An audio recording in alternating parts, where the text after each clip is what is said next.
Hello students, good morning. Now welcome again in our English online class. Student, today we shall discuss about the poem that is there on killing a tree. In this poem, we shall know that to kill a tree or to cut a tree is not an easy task, because when we cut a tree from above the ground, then its trunk again grows in form of a tree after some time.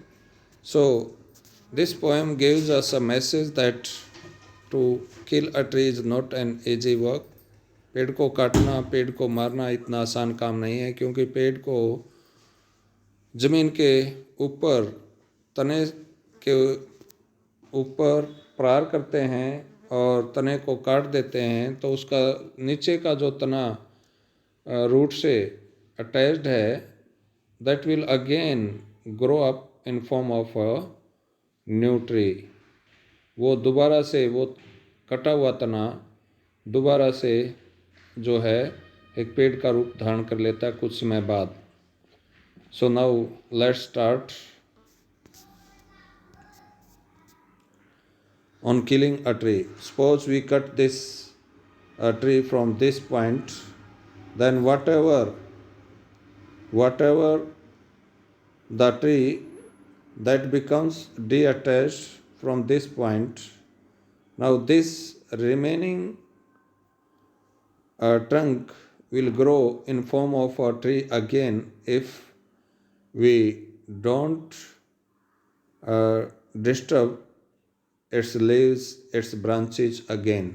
यदि इसकी branches को, अब ये तना जो है यहाँ से काट दिया गया इसको, और जो भी बाकी का जो तना बचा है ये दोबारा से पेड़ का रूप धारण कर लेता कुछ समय बाद, अगर इसकी टहनियों को ना काटा जाए तो।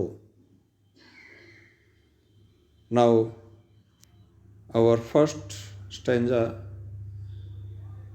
in this stanza we come to know that it takes much time to kill a tree. Here poet tells us that to kill a tree it is not an easy task.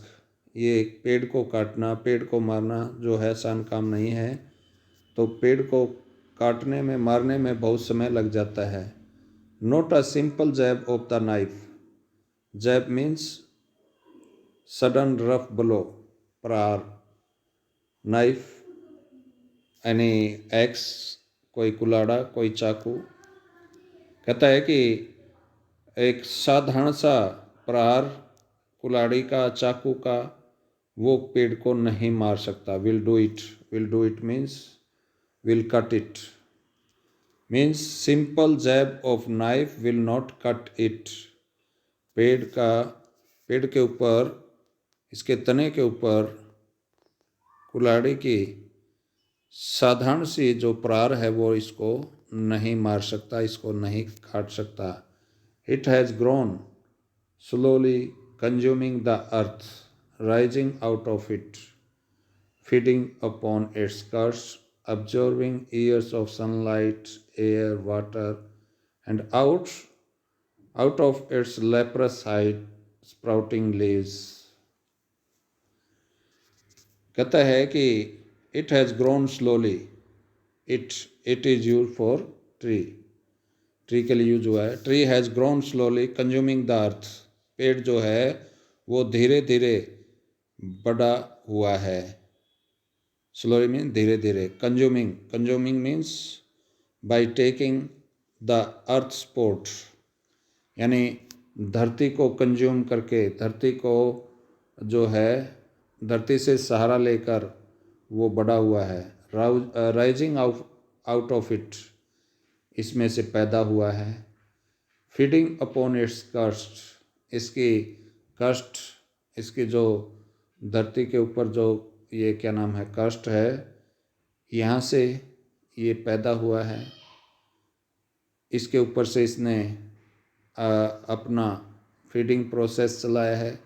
Absorbing years of sunlight, सालों तक सूरज की रोशनी को observe किया है, उसको शोषित किया है। एयर, हवा को शोषित किया है। वाटर को, पानी को जड़ों के माध्यम से पाया है।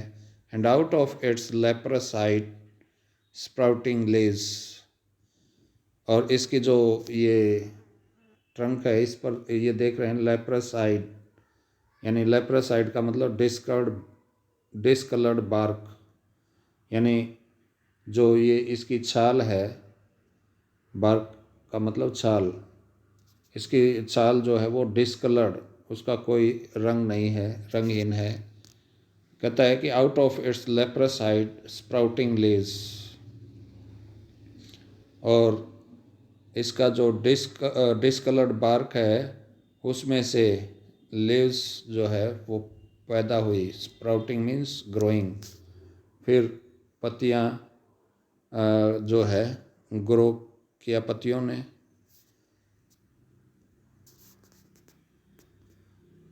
सो hack and chop but this alone wouldn't do it. कहता है आप इसको हैक करो, हैक मीन्स काटना, चॉप मीन्स काटना, but this alone wouldn't do it, but this alone wouldn't cut the tree. Do it means cut the tree. लेकिन ये काटना जो है, इसको यहाँ से तने से काट दिया। कहता है कि इस तरह से ये नहीं कटेगा, इस तरह से ये नहीं मरेगा। Not so much pain will do it. कोई भी पेन, कोई भी दुख ऐसा नहीं कर पाएगा। The bleeding bark will heal and from close to the ground will rise curled green twigs. Not so much pain will do it. कहता है कि इसमें ज़्यादा पेन नहीं होगी। Not so much pain will do it. ये पेड़ को इतनी पेन नहीं पहुंचा पाएगा। ये जो आपका काटने का प्रोसेस है, ह्यूमन बीइंग को पोइट कहना चाहता है। The bleeding bark will heal.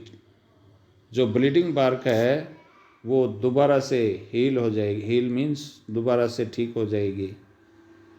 यानी जैसे ही ह्यूमन बीइंग ने इसको काटा, इसकी बार्क से जो सैप निकला, सैप मतलब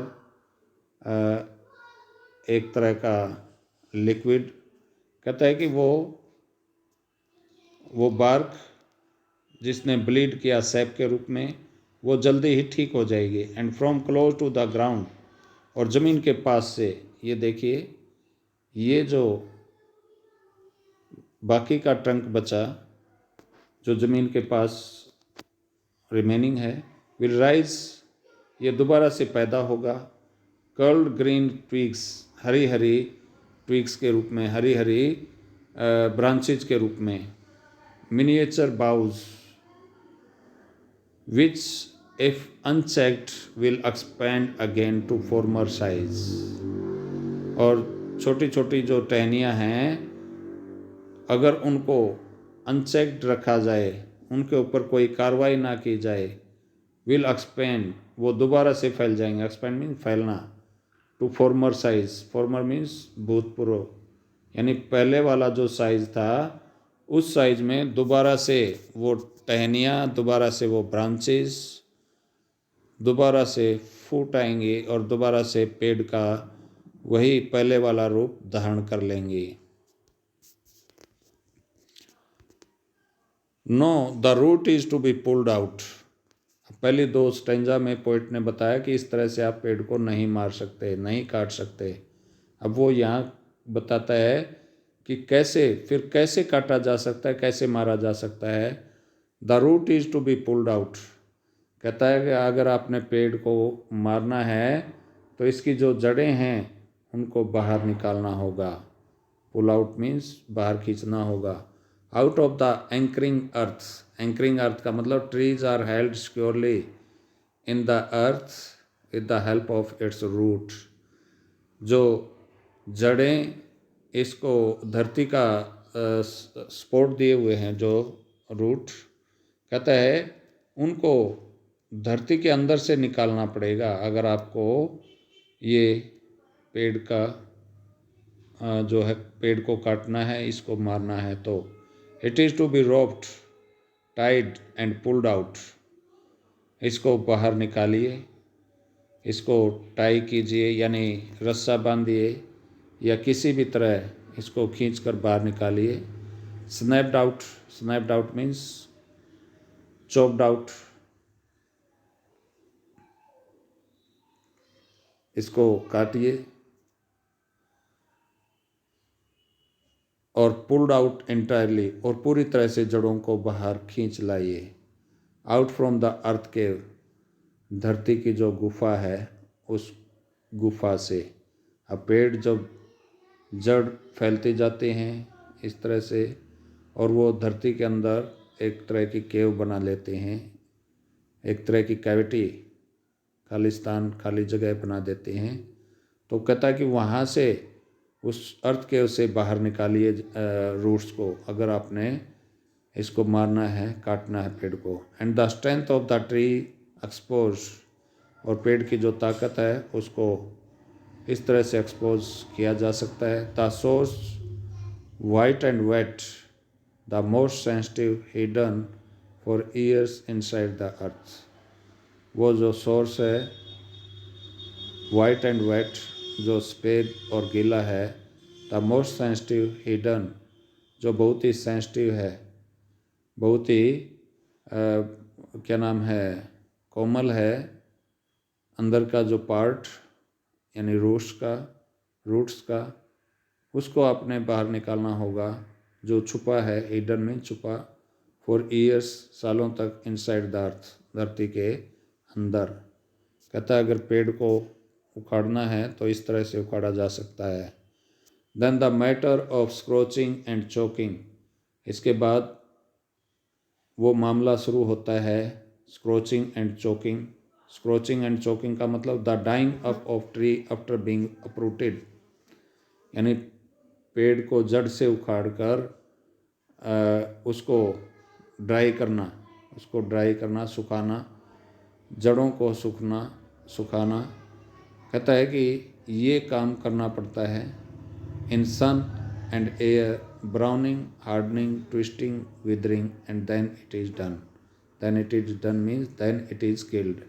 और इस तरह से पेड़ को मारा जाता है, यानी पेड़ को जड़ से बाहर निकाल कर उसको सुखाइए सूरज में, हवा की प्रेजेंस में। ये इसको ब्राउन कलर का होने दीजिए, इसको सख्त होने दीजिए, इसको ट्विस्ट होने दीजिए, मुड़ने दीजिए, विदरिंग, इसको सूखने दीजिए, और तब ये पेड़ जो है, इस पेड़ को आप मार पाएंगे। So by this poem the poet gives us the message that it is not an easy task to kill a tree. So trees also have the life, पेड़ों में भी जीवन है, उनको मारना, उस जीवन को नष्ट करना इतना आसान नहीं है। अगर इतना आसान हो तो हर कोई इसको कर सकता है, लेकिन पेड़ अपनी प्रोटेक्शन खुद कर लेते हैं। अगर उसको एक बार जो है आप उसके प्रेजेंट सिचुएशन से हटा भी देते हैं तो वो दोबारा से ऐसी स्थिति में आ जाता है जैसा कि वो पहले वाली स्थिति में होता है, यदि उसको उसकी जड़ों को हिलाया ना जाए तो ये था। अब इसमें कुछ पोएटिक डिवाइसेस जो है वो देख लेते हैं। एक तो ये है कि इसमें जो है कोई भी राइमिंग, प्रॉपर राइम स्कीम नहीं है। क्यों? आप देख रहे हैं हर लाइन का लास्ट वर्ड कहीं किसी के साथ मैच नहीं होता। तो ये है, ये पोएम वो फ्री वर्स में लिखी गई है। मतलब फ्री वर्स क्या होता है? जहाँ कोई लाइन की किसी लाइन के साथ राइम लय ना बने। दूसरा है कि इसमें क्या नाम है, एंजाबमेंट।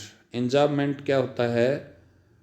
जिसमें एक लाइन कंप्लीट सेंस ना दे, उसका मीनिंग 2-3 लाइनों में कंप्लीट हो। जैसे it takes much time to kill a tree, not a simple jab of the knife will do it. अब ये देखिए, not a simple jab of knife, अब ये जो लाइन है इससे कोई मीनिंग क्लियर नहीं होता। जब तक ये वर्ड साथ में नहीं पढ़े जाते, इन वर्ड को साथ में नहीं पढ़ा जाता, तब तक ये कोई मीनिंग नहीं देती। इसलिए ये है example of enjoyment.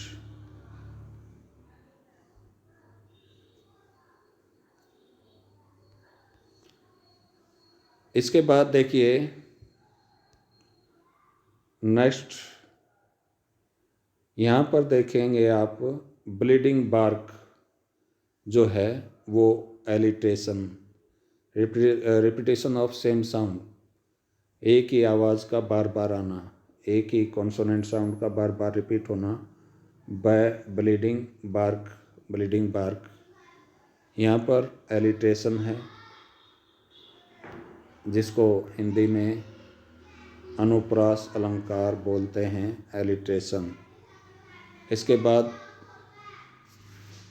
Breeding bark में जो है वो मेटाफर भी है। क्योंकि यहाँ ब्लीडिंग बार्क यानी जो पेड़ को काटने पर जो सैप निकलता है, उस सैप की कंपैरिजन जो है आदमी के, ह्यूमन बीइंग के ब्लड से की गई है, खून से की गई है। जैसे क्या नाम है, ह्यूमन बीइंग पर प्रहार किया जाता है, उससे ब्लीडिंग होती है, तो इसी तरह बार्क पर जब प्रहार होता है तो सैप जो निकलता है वो it is just like a bleeding of tree.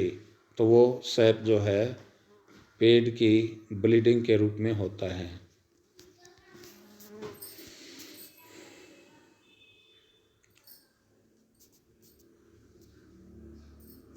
तो ये थे कुछ पोएटिक डिवाइस जो आपने देखे। तो इस तरह से ये पोएम आप you will read it and try to understand it. I hope you will like it. Okay, thank you.